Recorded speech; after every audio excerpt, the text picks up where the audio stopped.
Boom, boom, boom. The chair is here. That's it. Bill Rosendahl. Item number 1, 3, 5, and 6.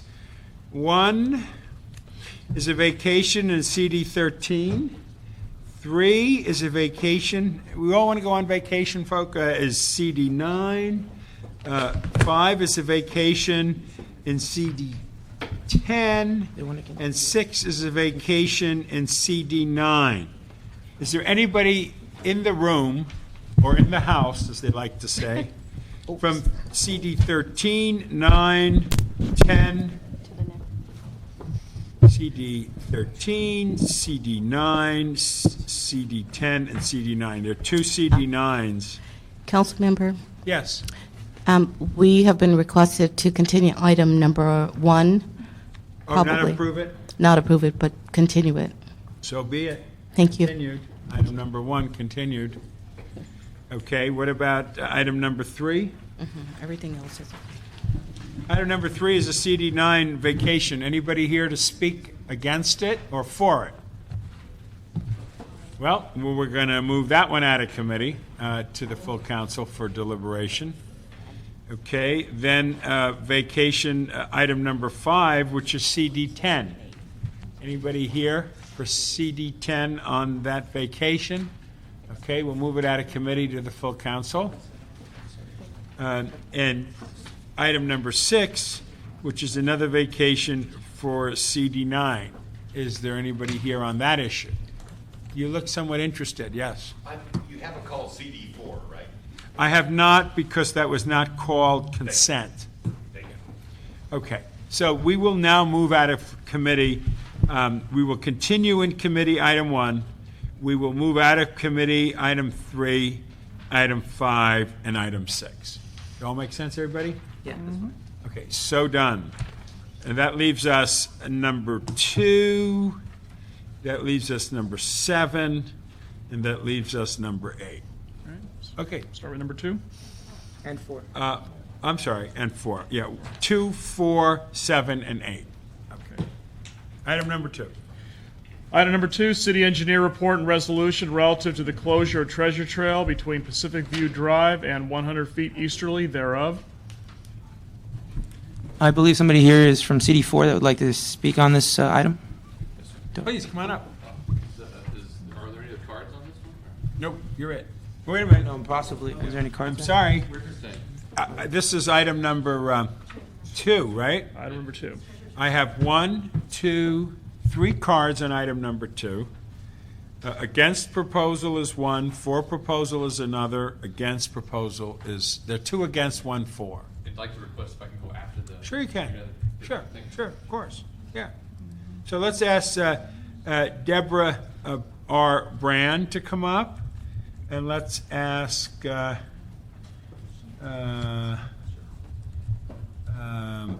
is it Doug Yes, sir. Menson? Mention it. Yes, sir. Oh, that's you. Yep. So you're the staff guy, right? Yeah, that's it. So we'll hold you there for CD4 because you are also against. Okay, and then we'll ask to come on up Adam Wausau and also Doctor, and I see, I'm not too sure the name, Eugene Carter, Eugene Carter. my Hello. client. Nice to meet you. Nice to meet you. Okay, so we now have, why don't we just start with Adam and then the good doctor. Okay, thank you. I'm Who's representing me. Oh, okay. I'm representing Dr. Carter in this matter. Of course, we are the ones who applied for this closure Is to Dr. occur. Carter here too? Yes. Okay, great. I'm Dr. Okay, now I Carter. got it. We're the ones who applied for this closure to take place. We've submitted the reports from the police captain, from city councilmen. The main purpose in closing this is to prevent further incursions into the area by people who are coming up there, parking in this area, doing all sorts of untoward activities there. There have been some break-ins, there have been some car burglaries. We have the support of everyone in the neighborhood except for one person who is here today as well, who did not sign the petition. That person apparently wants to get some kind of parking concession in return for discussing and negotiating this matter. That would be a concession on city land, which we're not empowered to make in the first place. Our position Don't is... speak for them, just speak for yourself. I understand. Our position is that we don't care what they want. They can get it if they can. We're neutral on that.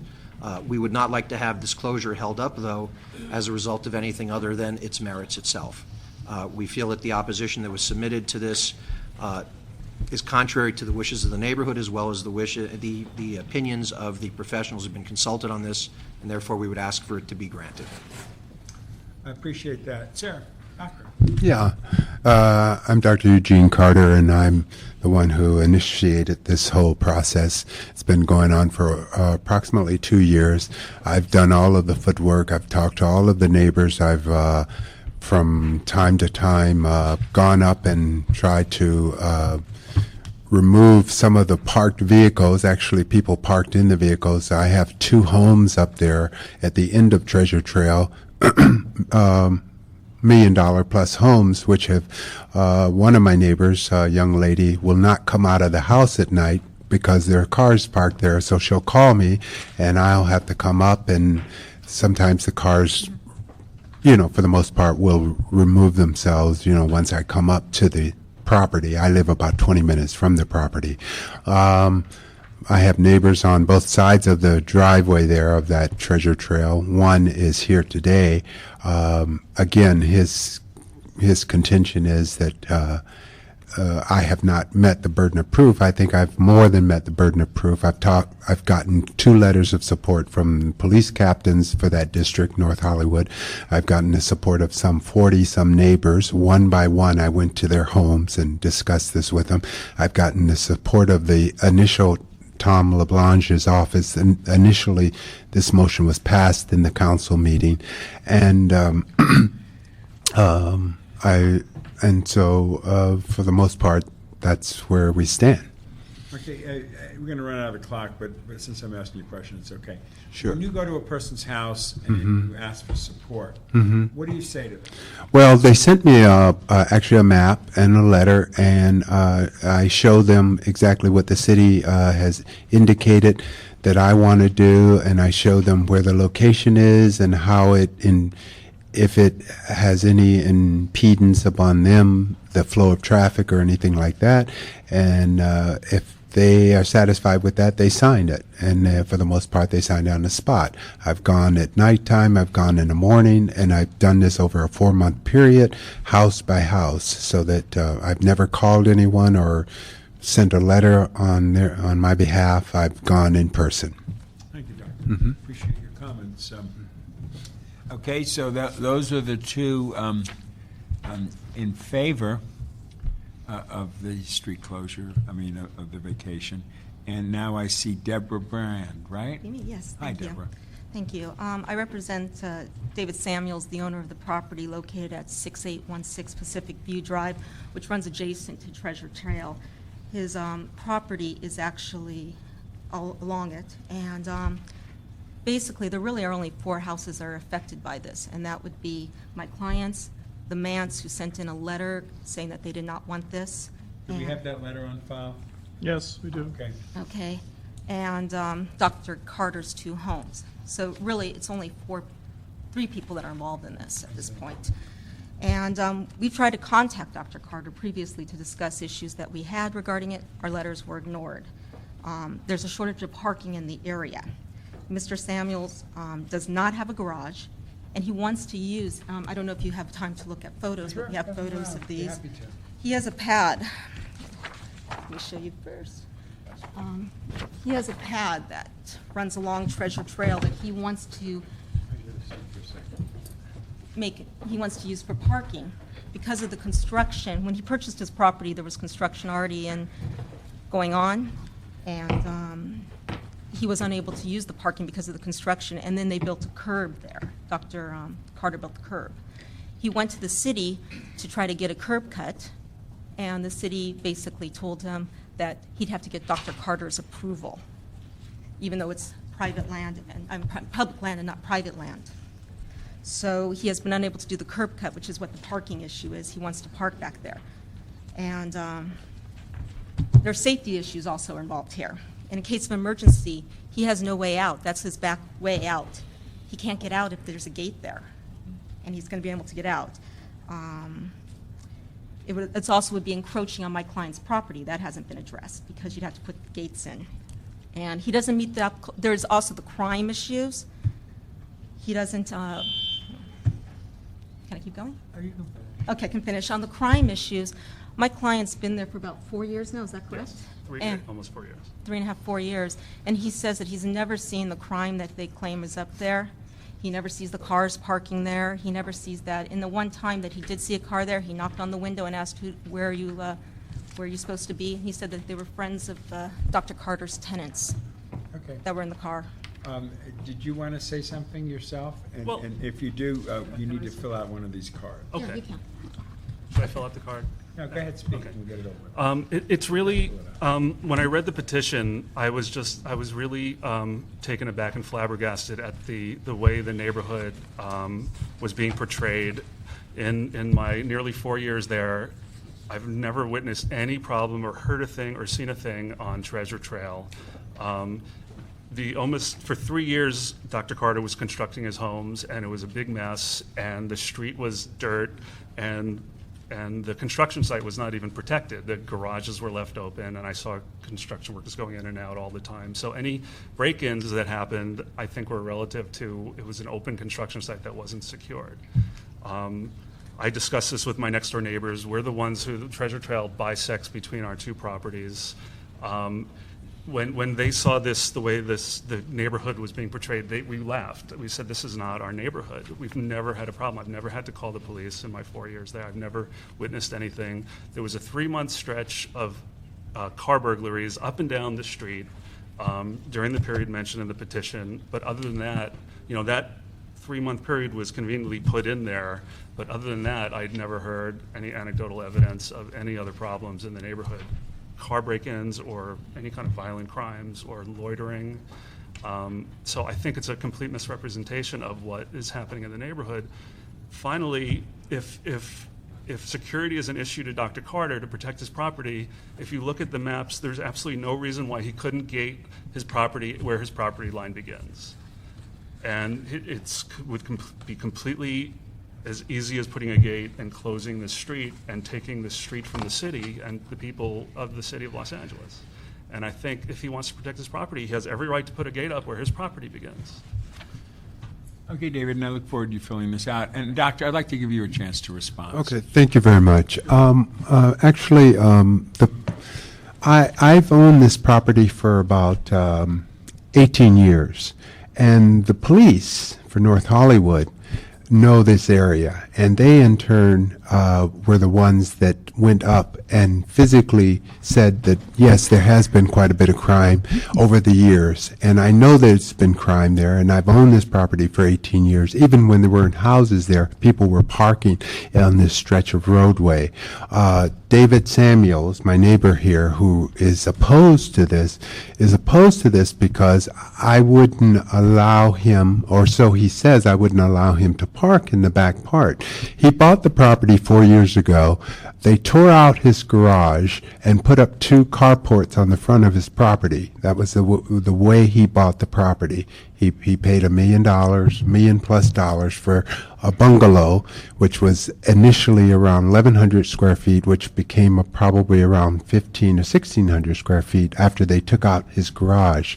So now the house is up for sale, and he wants to have parking in the back. I'm not opposed to him having a remote control to the gate. Him, my the 2 people I leased the properties to, and my neighbor on the left side of me. David's on the right side of me, so that the 4 of them can have access to that driveway anytime they want. And that driveway is really not for parking. It is a 20-foot driveway, which the city requires for fire. It's a fire lane. And at the end of the driveway, I have a broad sort of turnaround, and the city had required that as well before the property was even started on construction. So I've complied totally with the city in terms of having 20-foot wide driveway for fire. It's a fire lane, and you cannot park on any aspect of that roadway. And then at the end of it, it's a turnaround for fire trucks. And I've even asked my neighbor, the people who are renters there right now leasing my properties, I've asked them not even to put their trash cans on the roadway because it narrows the roadway from 20 feet to less than 20 feet. Thank you, Doctor. I appreciate everybody's comment. Now I'd like Doug to come up, who represents CD4. Isn't that the great Tom Labange's office? Yes. Thank you very much. Y'all can leave. It's okay. Yeah, everybody can get out. Good afternoon, Mr. Chair. Thank you, sir. Yeah, you're welcome, Doug. Again, yeah, Doug Misman representing Councilman Tom Labange. And just to make sure that we're kind of clear here, there was some reference to a driveway. It's not a driveway. Treasure Trail is the public right-of-way. To kind of get a lay of the land, it's an interesting setup. Treasure Trail is a through street, but because of some severe grade separations, Dr. Carter constructed a retaining wall across the right-of-way and essentially built up the section that was adjacent to his parcels. If you then go down, Treasure Trail drops significantly, probably 8, 10, 12 feet, and then continues on. So it's a through public right-of-way, but not really traversable end-to-end by car. So what we're talking about here is not vacating Treasure Trail. We'll talk about gating a public right-of-way. Dr. Carter's correct. He contacted my boss and explained the situation here, and the councilman said, you know, we'll introduce the motion to begin the investigation here. The types of crimes that were really talked about were property crimes at the end of the street there, as was kind of alluded to. It was more when the properties were under construction.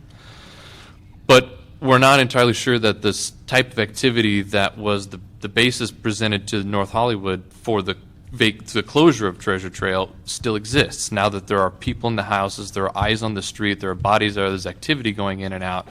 And my Councilman Labange kind of is not a big fan of gating off public rights of way. As you've kind of heard, as a result of this motion, now we're kind of vetting this, and we're hearing that there are people who will be directly affected by this who aren't necessarily in support of it. With that being said, I don't think that we feel the same scenario exists that was originally cause for concern up there. Now that they're occupied, there are people there, there's activity moving around, life is up there, which, as you know, kind of deters the kind of element of the folks that can kind of park on a nice, dark, dead-end street in the hills. So the clarity from you is the councilman is against this vacation. That, yeah, we feel that the occupants there now have changed things. That the motion we introduced, we very much appreciate Edmund, you and his staff doing the investigation, doing the report, and taking a look at it, and appreciate their findings, but kind of feel that gating Treasure Trail isn't necessary any longer. Okay. Well, thank you so much for that. Thank you. Being the one kid here at the moment, how does this work now? Well, the Bureau of Engineering was instructed to find out if this closure could occur, and the report said the investigation showed that it can if the council office wishes to pursue it, but the Bureau of Engineering will honor whatever the council instructs us to do. So Now, doesn't this pretty much, when we want to do a vacation, you need all parties to agree? correct. You need consent from all adjacent properties. And owners. also that the council member's position plays a role in it too? Yes, it does. So then therefore, I don't have much of an option here, correct? Roz? What is your formal recommendation? Mr. Chairman, the recommendation would be to accept the formal recommendation of the Bureau of Street Services because of the fact there is Bureau of Engineering, there is a process whereby if the petitioners cannot agree on a specific vacation, that they allow the petitioner to continue to get the consent. So on one hand, we're saying that we should receive and file the item. However, we feel that it would be best to follow the policy we have in the past, which is to allow the petitioners and the neighbors, adjacent neighbors, to work it out. And if they cannot work it out, then again, there's nothing else that we can do, but it's never a receive and file. Okay, did you want to make another statement? And did you want to get up and to the mic and say hello and introduce yourself for the record? I'm Edmund Yu from Public Works Engineering. In this case, this is a closure. This is a little bit different than a typical vacation.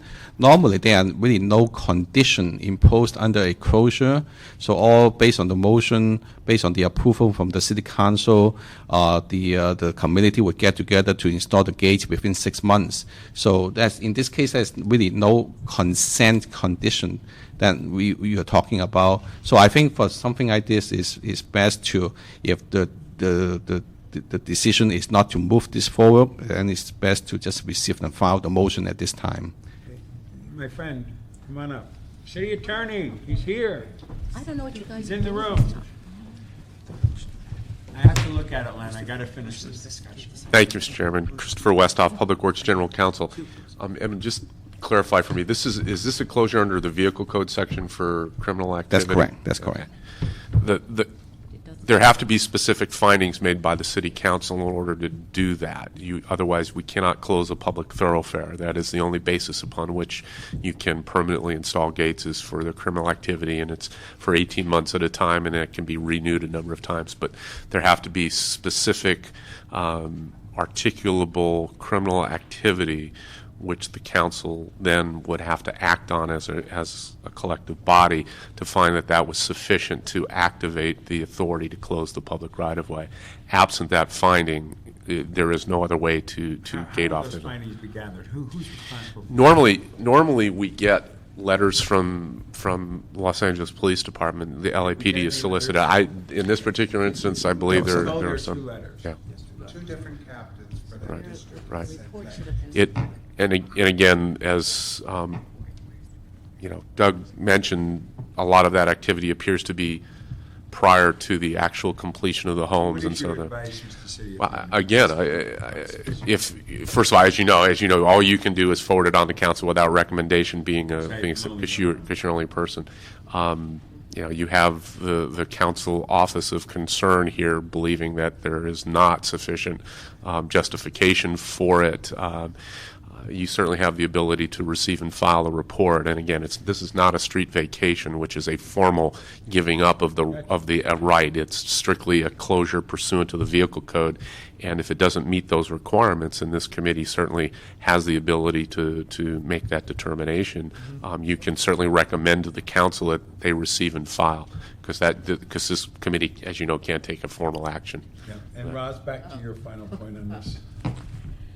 Thank you very much for that. Mr. Chairman, once again, I understand the city attorney has his opinion.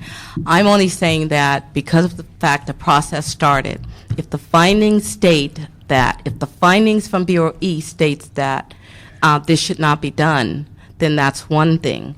But if we're stopping that process in the middle, then I don't think the process has gone to the extent that it should have gone. So that's my opinion. Bureaucracy's discussing an issue, folks. Stand by.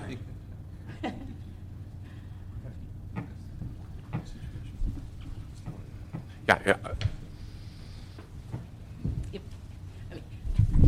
And the reason for the reason for providing this statement, Mr. Chairman, is that if the process is to make findings, then the findings should come out in the report that states this cannot be done and the reason why. Well, staff's recommendation is just that to the council. It's the council that ultimately has to make the findings, not staff. All staff is doing is evaluating whether or not there's at least facially on the four corners of the report sufficient information to move it forward. If they weren't able to get a letter from LAPD, for instance, they would have no basis upon which to determine whether or not there were not sufficient criminal activity to allow the council to even make the findings necessary. But it is up to the council to evaluate what has been submitted and determine whether or not there are sufficient facts to make the findings. Gotcha. Okay. Again, Mr. Chair, Doug Minsman from CD4. I made an attempt to get a hold of North Hollywood Station to see what the calls for service were after these, because the letter received from the captains and the report, the burglary report that's in there, and the crime stats maps are all to my understanding, prior to the completion of the homes. So now I wanted to see what's gone on since they've been completed. And I wasn't able to get that information prior to committee So meeting. if you had your way, would you prefer we leave it in committee, let the parties talk, let you do your homework, or would you prefer we do something else? That would be fine. If we could gather a little more information, if it would make committee a little more comfortable to get some current stats from LAPD. Yes, ma'am. You buy into that? That's a perfectly acceptable You- resolution. that's great. Okay, so the decision of the chair is, we're going to keep it in committee. We're going to suggest if parties can get together and work it out, great. If parties can't work together to get it out, we'll do more homework through your operation there, and we'll be able to go forward. And I want to make it clear, the Yeah. parties merely getting together and coming to a decision is actually not relevant to the determination that the city council has to make, that there are sufficient facts pursuant to the vehicle code in order to demonstrate sufficient criminal activity to close a public thoroughfare. I mean, that's the ultimate threshold question that the council has to answer, and it really has nothing to do with whether or not the parties who are adjacent to that alley agree or don't agree on it. It's an independent determination by the council as to whether or not there is sufficient criminal activity there to bring into play the Your vehicle bottom line code is we section. don't need agreement among other Correct. parties. If it's on a safety issue, Correct. then the council can act. You have complete independent authority under the vehicle code if the facts are there to support your findings.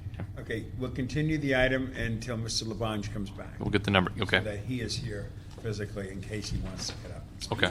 Okay. Okay, we all clear on that, Adam? Item 2 will be Labange will be continued. gone for 18 days. So we want to schedule it when he's back so that if he wants to weigh in personally on an issue in his district, we'll have that opportunity. And to both sides here, you heard the discussion here, where it took itself.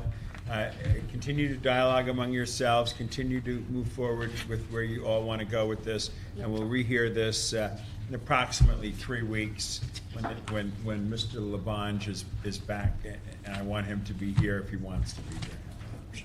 Thank you all very much, appreciate your interaction.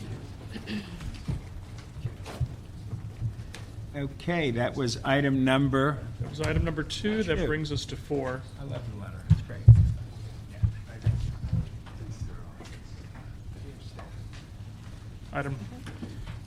Item number 4, continued from November 1st, 2006, city engineer report relative to the vacation of the alley westerly of Ventura Boulevard from Willowcrest Avenue to approximately 50 feet southerly thereof. Well, we do have rep again, come on up. Afternoon, Mr. Chair. Doug Minsman. To be 100% honest, I'm not sure how this one got on the agenda again today, because I thought we had decided this one. And Edmund Stiller can help me out with this one. I know that this has been reviewed in committee before. One of the conditions of the vacation was consent of the abutting property owner. I don't think that happened, and I thought that we were there at this one, so I'm not. I think from the last meeting, there was some disagreement between neighbors on what to do with the vacation. I think the direction from the committee was for the neighbors to try to come up with a solution. I don't think that has happened. So right now, the condition of the recommendation from engineering is there's a condition to require the consent from the neighbor before the vacation can be finalized. And the recommendation from engineering is still to let this go forward. If the neighbors, after 2 years, they cannot reach an agreement, then the vacation is not going to happen. So that's the recommendation from engineering at this time. That was my understanding also. Okay, so that's where it's at. Thank you. So done. So for the record, this item would be still held in committee then? No, it should be. This should move forward to the council for a formal action. So in other words, you're approving the vacation then? You want the vacation approved? Yes, I think that's the recommendation. Okay. Wait a minute. Hold on. The reason, I'm confused. My understanding, and I need help from my legal folks here, is that the council could approve the vacation, but if the conditions are never met, then the vacation will never become official. That's correct. The city council's action is Then if only we a need to conditional approve it to move approval. it out of committee and start the clock ticking, then I guess that's, Exactly. okay, I guess that's what Okay, we then you needed. keep your eyes on it, okay? Yes, sir. All right. Thank you. Okay, so be it. For the public record, then this item would be approved. Sent to the council. Item number? We are now up to, that would make it item number 7. Item number 7, Personnel Department report relative to a proposed second supplemental agreement to Agreement C-110629 with the Transportation Foundation of Los Angeles for the continued operation of the Lasting Internship for Tomorrow's Los Angeles Internship Program.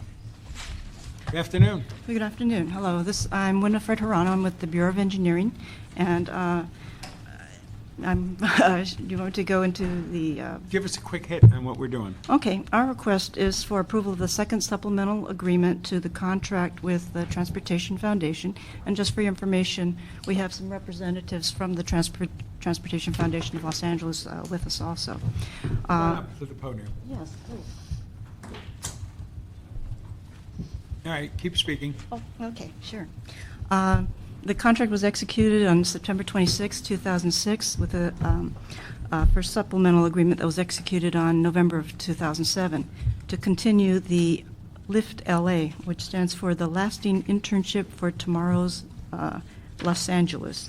It's an intern program that the Bureau of Engineering has used extensively. The contract was managed by the Personnel Department. The Personnel Department had indicated that they would no longer be able to continue overseeing this contract and agreed to transferring the management of this contract to the Bureau of Engineering, which was appropriate since we were the most extensive user of the intern program, of the interns. Yeah. Great. Please introduce yourself. Good afternoon. My name is Tomiko Hirano, and her name is Harano, and my name is Hirano. Just want to make that clarification. Because I always thought it was Hirano. And we have been supplying interns for the City of Los Angeles for, I believe, since 1995 or thereabouts, and has had great success. We've had so many interns who have gone on to become very successful. One of them have gone on to the White House as well. Who? Marissa Medrano, who was an intern for the then mayor, Richard Riordan, and she came directly from our office and was hired by Mayor Riordan and was appointed as the transportation representative from his office to the MTA. Great. And yes, so she has gone on to the White House, and we've had so many of our interns who have contributed to the city, Public Works and Engineering Department. They have actually won awards.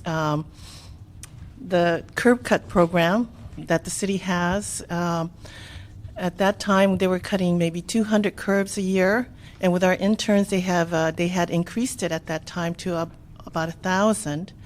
And one of the engineering students who came from Cal State Los Angeles,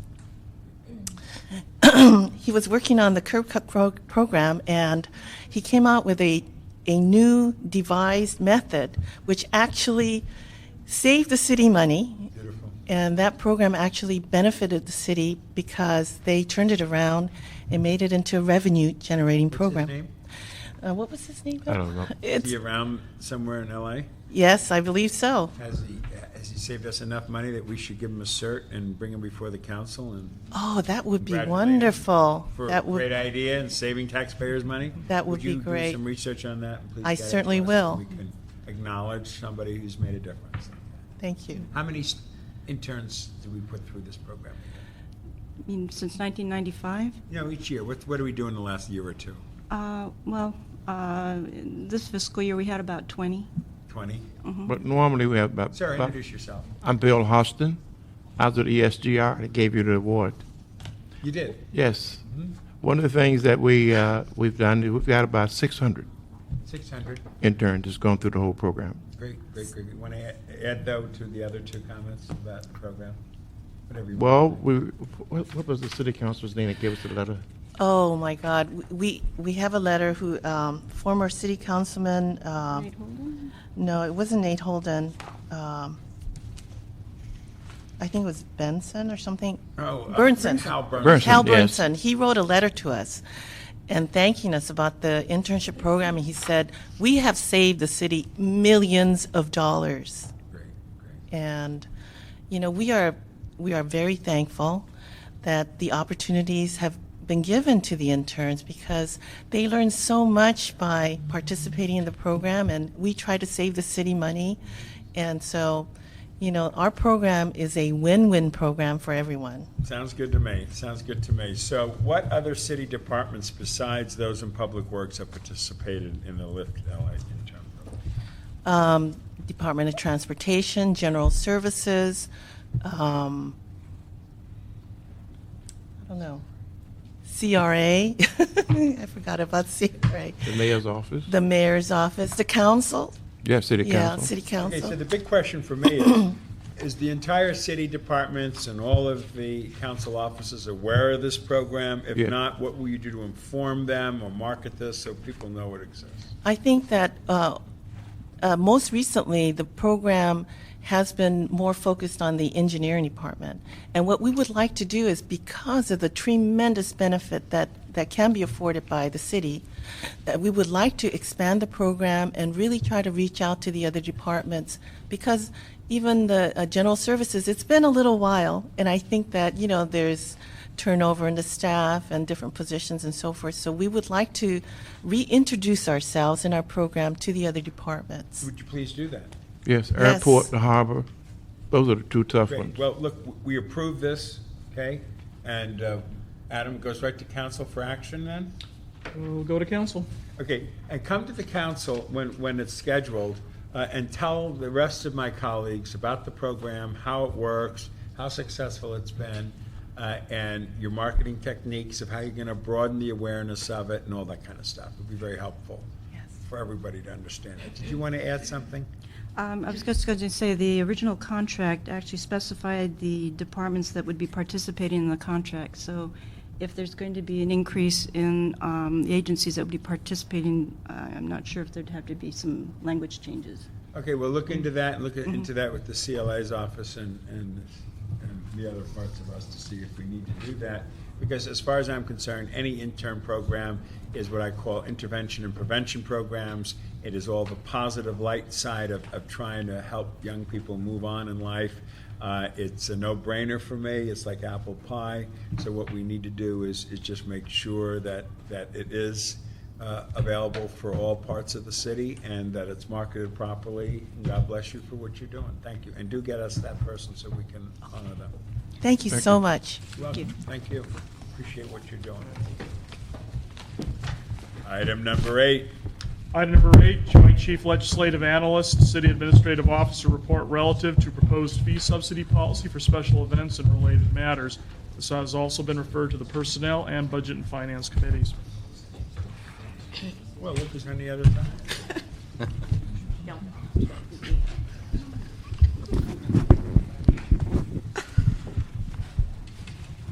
If anybody watches any of this Channel 35 business, you see a lot of folks in the most recent moment using their public comment to comment about all of this. And so it has become a more visible issue.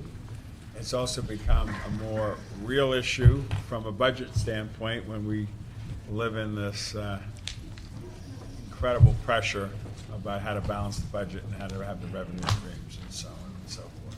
But saying that, I will say just off the top that taxpayers pay good money, and many of them consider block parties and farmers markets and those very close to them to be part of what they expect government to be able to do for them. So sometimes we're in the middle of a situation.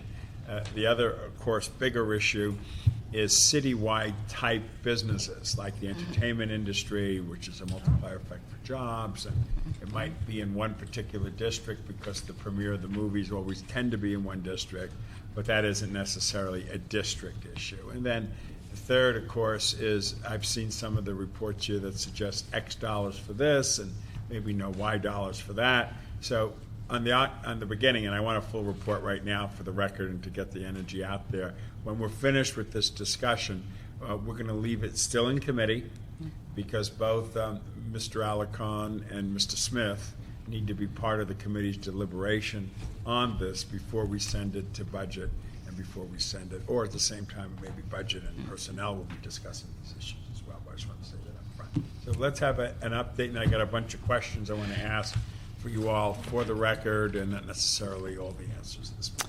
Mr. Chairman, Rosalind Carter Phillips, CLA. We were directed by the Budget and Finance Committee to develop a special events policy similar to the one that the Council adopted in December 2006 regarding development fee waivers. We have developed such a policy, and in the report before you, we're recommending the adoption of that policy that would allow 50% of city funds to subsidize special events, nonprofit special events.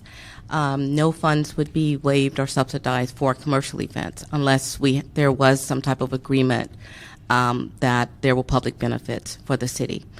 Under the policy, each council district would be allocated $100,000. And from there, whatever expense that you would like to hold in your district, you can use a 50% subsidy for that purpose. The Bureau of Street Services would be responsible for the administration of this particular program. This would be done through an electronic special event permit application process, of which the application would go into Street Services and then routed to all of the departments that may facilitate that event. And they would insert their costs.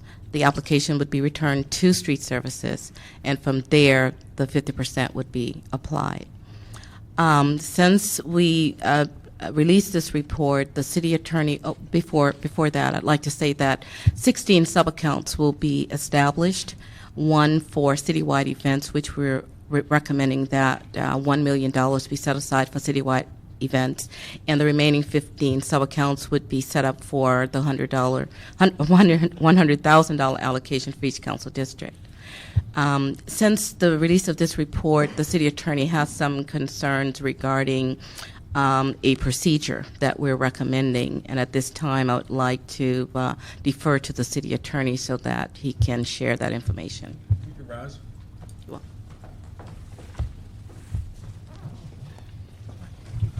Thank you.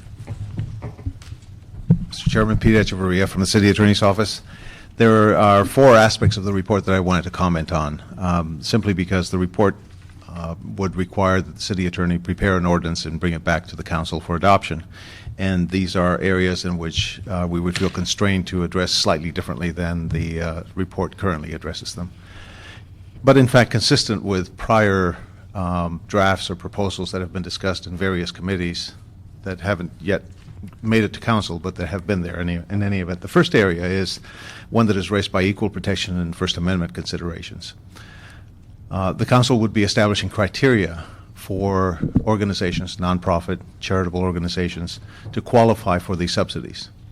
That's all good and well. The criteria can be as loose or as narrow as the council chooses to make them.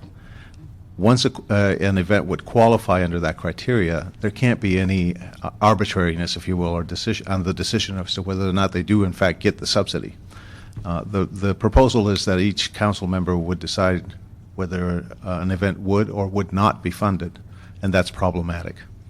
So our proposal would be, when we do prepare the ordinance, it would look slightly different in that regard. It would be that if an event application is received, the council officers would all be notified, would be given the opportunity to comment on the event as to whether or not they in fact do meet the criteria. But if the criteria is met, then the event would be funded to the extent that it's permissible under the ordinance. Out of the 100,000. The council office really doesn't have control over that. Correct. Okay. Correct. The second aspect would be that there's a proposal that an aspect of the proposal that a special events evaluation committee be created. That committee, since it's being created by the council, would be subject to the Brown Act, would have a large membership, several bureaus and a number of departments who would participate in it. And all the committee would do would be, when there was a dispute as to the applications, it would meet, evaluate the application itself, and then give a recommendation to the Board of Public Works. They would have to meet quickly and expeditiously, and they would be subject to the Brown Act notice requirements. Our suggestion previously has been, and it would be in this case again, that duty to evaluate and to consult with the various departments that might be affected or would have concerns would fall on actually street services. And street services then, taking into account that consultation with the various departments, would make the recommendation to the Board of Public Works, which would then make the final decision on the matter. That way we avoid this, the bureaucracy of... One level, too. Yes. Council office really that would be Public Works decision. It would be, with input from the council office, obviously. Yeah. Absolutely, obviously. And then there were a number of definitions that are included in the report. We had developed those definitions a bit further and refined them in prior drafts, and I would suggest that we go back to those definitions. For example, what's a charitable organization? We specifically refer to 501c3 and similar provisions of law, so that a C4 might qualify as long as the event was charitable, etc. And then finally, there's discussion about an appeal from the decision of the Board of Public Works in those matters that do go to it. We would characterize that not as an appeal, but rather as a right of council to take up a matter that it believes is important enough for it to decide. Otherwise, Like the 245-ish? exactly so. Exactly so. Otherwise, the decision of the Board of Public Works would be the final step, and an aggrieved party would take whatever action they thought was appropriate at that point. And those are the 4 areas that we would address somewhat differently in the ordinance once we're requested to prepare it. Great. Ray Sharon, the CAO's office. I think that going through this process has certainly been very lengthy, and as you mentioned earlier, there's some valid concerns on the part of our elected officials to look at options, perhaps to sort of look at provide services and be open to the public, also take advantage of certain citywide events that have some sort of a revenue impact, sort of the greater scale. I think what you have here is attempt to balance many of the concerns from various parties involved, and while Pete shares some concerns, I think this is a good step, first step. Well, I shouldn't even say first step. This is maybe the 10th step, thereabouts, and probably many more. But certainly, I think this is a balanced approach to look at for special events. So, we're happy. Yeah, you want to speak? I think they've covered it. Thank you. Hey, you want to introduce yourself, though? Rosa Cepeda with the CAO. Okay, great. Tom Carabello, Bureau of Street Services. Your take? No comments on it right now. Obviously, we need staffing to be able to do all these functions, chair the committee, and make these decisions. Right now, currently, there's only one person involved with our special events section, and to take on these additional duties would definitely put have some issues for us. So. Staffing is one of our primary issues. Yeah, somebody said 4 staff members would be necessary. Would these be existing staffers, or would this be new hires? These would be new hires. New hires. Do we have a audit of the last couple of years of how much we've spent and on special events, and a breakdown of what they are by subject matter and also by council district? We don't have a formal audit, but we have been keeping track of special events by council district, and we have the information at this time. Published? We have not published it. Would you give us a quick report of the last 2 years, just the grand totals? Sure. Looking at, let's start with fiscal year 06-07 to June 2007. The city spent a total of $5.3 million without convention center fee waivers, and $5.5 million with convention fee waivers.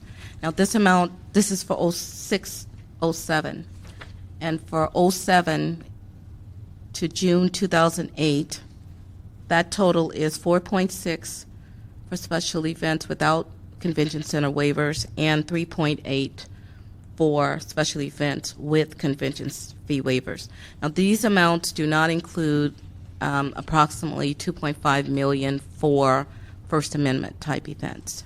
So we're really looking at maybe $7.5 million total. When you're doing this analysis, are we looking at First Amendment as Yes. well, and the dollar Yes. figures we use? Yes. So we were really looking at $6-7 million Correct. each year? Correct. but our present proposal is 2.5 million. Did I hear you say that right? Okay, we're looking at 1 million for citywide, 1.5 million for council districts, which is $100,000 each, and that's 2.5. And then we're looking at, the regular 5 million for special events in general. So that comes to 7.5. Wait a minute. Special events in general. Okay, all special events except First Amendment events. First Amendment events, we're talking about 2.5 million, an estimated 2.5 million. So then the breakdown of 100,000 per district, and no, this has nothing to do with. No, that has nothing to do with that. Okay, let me say again, what we're proposing. We're proposing that 1.5 million be provided for council offices, $100,000 each. That's 1.5. 1 million for all citywide events, which the council must approve. That's 2.5 million. And then we are also proposing the 2.5 for First Amendment events. And the difference is 2.5 million in terms of estimated savings. I'm still confused on what you're saying dollar-wise, but let me just put some questions into the record and go from there, okay? How much does the city currently spend for special events? You've just given us those numbers, correct? 5 million, yes. And explain how this proposed new policy will save us money. Okay, if we spend an estimated 7.5 million, including First Amendment events, the city would save approximately 2.5 million. But we're going to want this back in writing. But Oh, good. You Okay, can fine. answer if you That's want fine. to. Okay. But I'll just love wait to hear. Under the proposed new policy, which I like this, a one-stop shop will be established. Is that true? Yes. And how would that work? Where would it be housed and how would it work? It would be housed at the Bureau of Street Services. We would have an electronic special event permit application process. And as explained earlier, the application would go into street services and then make its way to all of the departments that might be needed to facilitate the event, return to the Bureau of Street Services, and the permit issued if all of the requirements are met. Okay. Let's leave the policy issue about how much money per district and how we do this. This Okay. is a concept, is a valuable concept no matter which direction we go, correct? Correct. So we want to make sure that we keep this as a good idea. Well, I was just going to mention, you talked about concept. This part of the discussion here was to sort of align our developmental policy, which the council already approved. The same with the convention center policy. So it's just sort of policy-wise, it's in step. Yeah, and it's good. It's a great thing to be doing. Under the proposed new policy, what is the role of the council office if we are no longer drafting and approving the special event motions through city council? Well, based on what the city attorney just said, it doesn't seem as though the role will be certainly limited. Right. Number 4, how does the $100,000 allocation per council office work?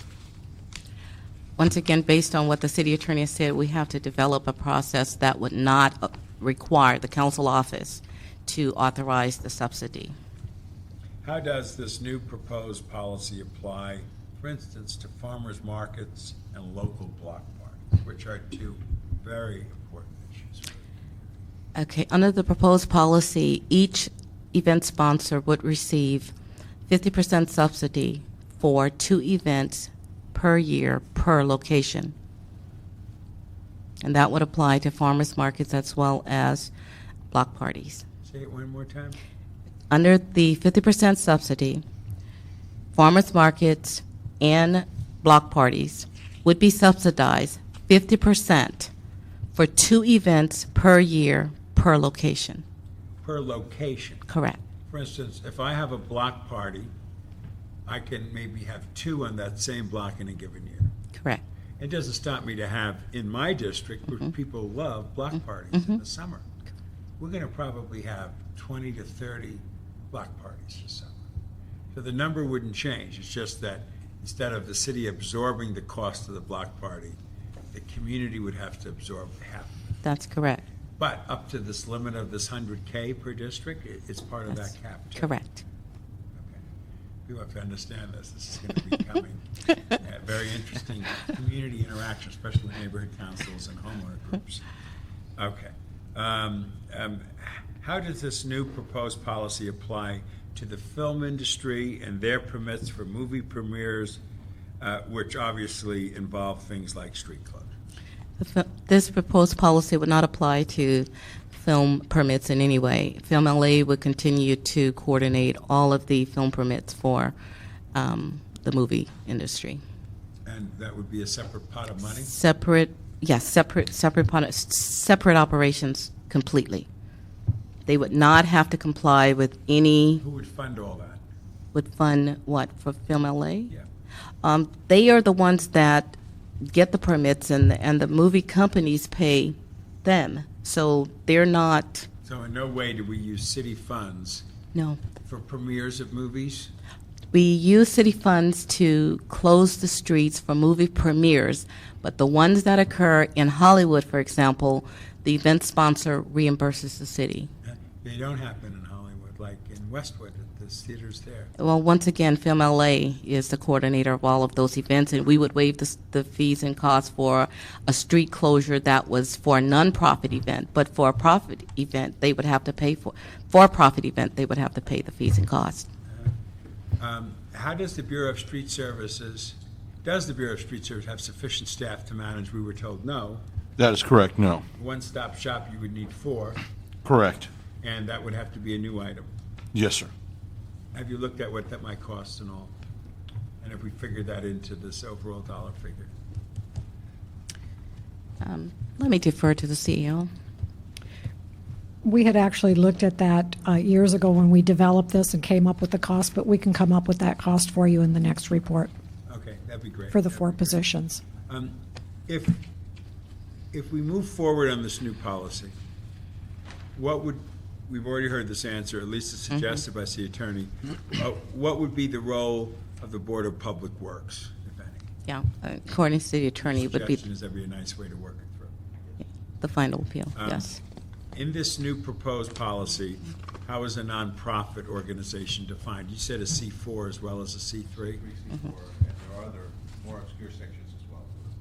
So it would be a broader number of nonprofits? So long as the event constitutes a charitable event, yes. The proposed new policy is written as a 50-50 cost-sharing venture. For some events or groups, would it be possible to split it 60-40 or 70-30, or does it have to be 50? The 50-50 cost-sharing proposal is a recommendation. However, it is a policy decision of the council. Right. This CLA report was also referred to personnel. Is that because the 4 new positions in Bureau of Street Service were never approved? Is that why we're talking about personnel? Yes. Yes. Okay. Do we have the list of citywide events compiled yet? No, we don't. Once this report is adopted by the council, hopefully we can look at past events, work with the council offices, and develop a master list for approval by the council. Now, getting a little more personal, because I'm the 11th district, I have to think of my people a little bit. We have Venice. Venice is a national treasure. We get 1 million to 3 million tourists a year. There are like an eco-fest coming up this weekend, and there's this, and there's that, and there's the other. How would that Venice-type events that aren't just a local not-for-profit Venice event, but something that attracts the world or is part of, like, for instance, the governor and I did some ribbon cutting on Muscle Beach and stuff like that. How does that all fit in when it's that kind of an issue? I would think that that type of event would qualify as a citywide event and would be funded from a different And when do pot. we make those decisions about a particular event in a physical district? For instance, Jose Huizar will tell you that Alvera Street, X, Y, and Z is a citywide event. Or Tom LaBonge might say the Hollywood something or another is a citywide event. And Janice Hahn might say something about down in the harbor Exactly. is blah, blah, blah. Exactly. That's why we will work with the council offices to determine what citywide events they believe occur in their district. Those events will go on that master list and submitted to the council for approval. Okay, that's enough at the moment here, but I wonder if the two of you want to say anything, or are you good sitting back there, watching their back? Okay, all right, please, Jerry. I don't see any public cards either from anyone. No public cards have been submitted. Just one quick clarification when Roz was going through the costs. The $2.5 million in First Amendment events, that really is and should be a separate issue discussion altogether. You do not waive fees for those. That's a separate issue. There are First Amendment issues about demonstrations, et cetera. You can't charge fees that would in any way dissuade people or prohibit people from holding those. So although Roz was giving you the correct totals, that $2.5 million is a separate issue. What we're looking at here is the $5 million in special events that go through the council every year, and the proposal essentially is to cut that in half. There we go, simple enough. And we spent $5+ million 2 years ago. Last year it was a $4.3 million, so it did go down a bit.